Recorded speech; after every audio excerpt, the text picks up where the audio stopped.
Don't ever, and I want to look at the camera for this, don't ever bet your life on a hydraulic jack that could fail under pressure, so don't do it. What we're going to be doing today is changing the fuel filter on a 2001 E46 330.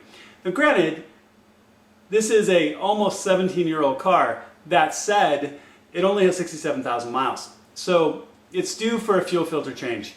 This really isn't that hard. The tools that you need to get this done are really, really simple, but what you want to do is be very, very careful. You are going to have to jack your car up. You are going to have to deal with fuel. So there's a few basic caution steps that you're going to want to take to make sure that you're as safe as possible when you do this.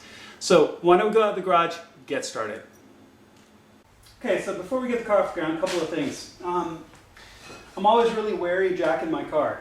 I have a good kind of average consumer 2.5 ton low profile jack. I also have a jack adapter that goes on top of my jack that fits up into the jack pad on the bottom for an E46 to make sure that it fits correctly and lifts well.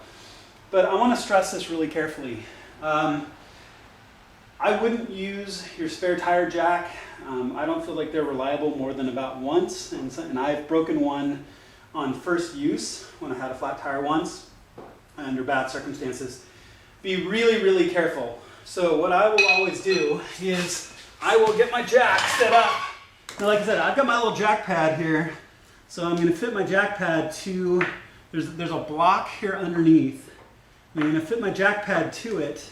Then I'm going to slide my jack up to my jack pad to get it set. Now, you can go ahead and use your jack straight on the jack pad, but I have found it tends to chew it up a little bit. What you can do in cases like that, so you can also use a board as well and put the board in between your jack pad and your jack itself. That way you can avoid tearing up your jack pads. Now, if you don't have a jack pad, on one of my E46s, I was missing 3 out of the 4 when I got the car. And so what I did was I replaced them, just ordered them. They stick into the frame with a big plug, so they fit right in.